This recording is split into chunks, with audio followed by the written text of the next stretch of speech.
Nama saya Ari Wahyu Widianto, umur 38 tahun. Oke.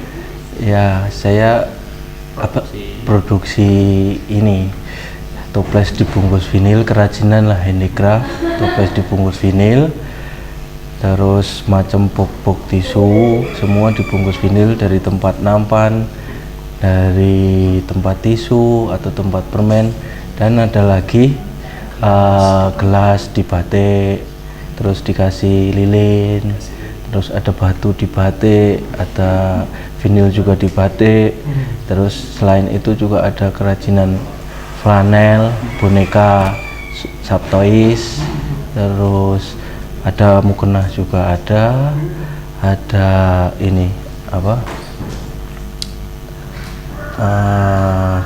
Ya semacam kerajinan kecil-kecil yang lain, gantungan kunci dari vinil, dari ini. Awalnya kan begini, awalnya sebenarnya ini istri yang memulai usaha ini semasa dia masih single. Dia berusaha punya pengrajin sendiri di Bantul, terus akhirnya mungkin karena kecewa karena ternyata ada pengrajinnya tidak kurang jujur gitu. Nah akhirnya ketemu saya, akhirnya kita membuat kerajinan, membuka sendiri.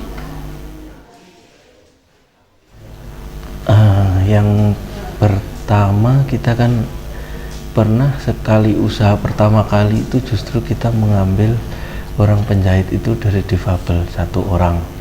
Nah kita pernah begitu difabel sama begitu ada karyawan lagi yang enggak difabel, itu jadi yang membuat kenapa kita memilih difabel karena pekerjaan dan apanya itu sebenarnya lebih teliti dan lebih bagus, lebih rapi daripada mungkin orang biasa gitu. Jadi untuk ininya, untuk hasil dan kualitas, karena kita mementingkan kualitas dan hasil, makanya kita mempekerjakan difabel itu. Sambil selain itu kan namanya kita juga melihat mereka, juga pengen menampung mereka, memperkerjakan mereka. Jadi gitu, ada sisi membantu mereka, ada sisi untuk kita jadi simbiosis. Itulah bisa dibilang seperti itu. Dalam ini malah sama sekali di luar dugaan kita. Jadi saya bekerja, Sing Nurul itu kuliah, apalagi dia kuliah kedokteran. Oh iya? Ya, dia kuliah kedokteran, saya cuma kerja, saya tadi ekonomi, jadi nggak ada, karena ketemunya saat itu Nurul usaha ini, dia punya pengrajin, saya ikut, saya ngelihat orang orang mengerjakan itu, cuma saya lihat, oh begini, oh begitu, kata Nurul, kamu bisa? Ya bisa, oke kita bikin sendiri juga. Jadi kalau masalah basic nggak ada sama sekali dari situ, makanya ya nggak tahu, ini mungkin kuasa Tuhan untuk jadinya seperti ini, jadi nggak ini. Yang pertama karena mutu, kualitas dan kualitas barang lah. Jadi kita juga udah pernah ke kerajinan yang lain-lain itu, mereka contohnya umpama mereka hanya pakai karton sama karton tebel sama ukuran itu, kita pakai MDF. Nah kayak gitu. Jadi kebanyakan orang yang beli ke tempat luar itu minta diperbaiki tempat kita.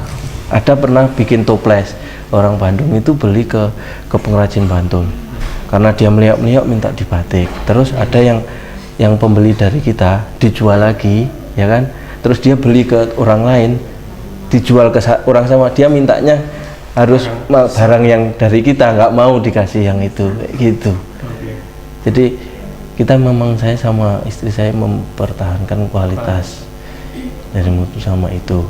Dan untuk biar tadi pertanyaan masnya, biar gimana itu orang bisa beli tempat kita, karena ini semua itu kalau bisa, dan yang ada itu ide-ide dari istri saya. Jadi ada murni dari ini cerita aja mas, maksudnya toples awal mula setahu saya, karena saya yang jualan toples dulu saya di Kedaung, itu setahu saya itu Nurul pertama kali.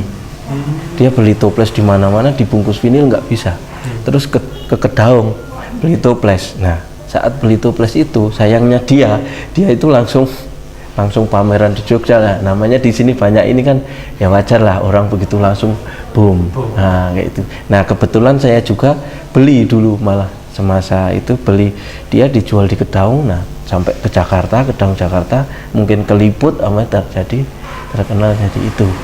Jadi ide-ide dari istri saya sendiri munculkan yang kira-kira nggak ada umum, nah kita bikin gitu. Nah itu yang menarik di situ. Ya makanya kita kan membina sambil mengasih tahu bahwa ini tuh bisa loh, orang biasa bisa, kalian itu bisa. Sebenarnya semua itu sama, cuma kan yang membedakan orang kalau ngelihat cuma fisiknya, sebenarnya manusia sama gitu loh. Makanya nggak percaya diri, aku nggak bisa ini. Dengan keterbatasan mereka pasti Tuhan ngasih kelebihan yang lain untuk ini. Jadi contohnya ada yang bisa jahit, cuma maaf mbaknya tadi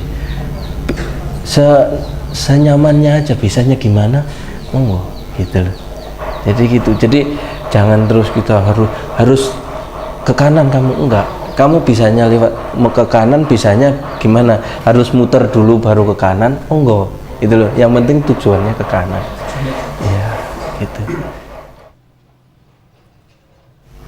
Satu, kita niat yakin. Pertama, selain kita berbisnis, kita juga beribadah. Jadi maksudnya apa ya, bukan semelulu kita bisnis cari uang aja, tapi sambil cari uang, sambil kita beribadah, sambil kita membantu, kita juga dibantu. Nah itu nanti kata orang tua, barokah. Jadi walaupun kasarannya begini mas, kalau boleh saya cerita, kasarannya Tuhan menitipkan rezeki mereka lewat saya. Jadi saya istilahnya kasarannya kalau itu cuma numpang lewat, kasarannya kalau itu salo, kalau inilah.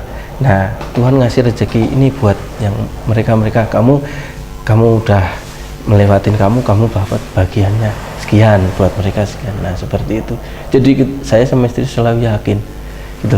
Ya mungkin semakin banyak karyawan kan semakin banyak kos apa-apa, tapi kan rezeki mereka kan kalau kerja di tempat kita kan berarti harus lewat kita, keyakinan. Nah seperti ya nggak terburuk gitu ya, pokoknya kita harus yakin aja, capai sukses, disabilitas bisa mandiri.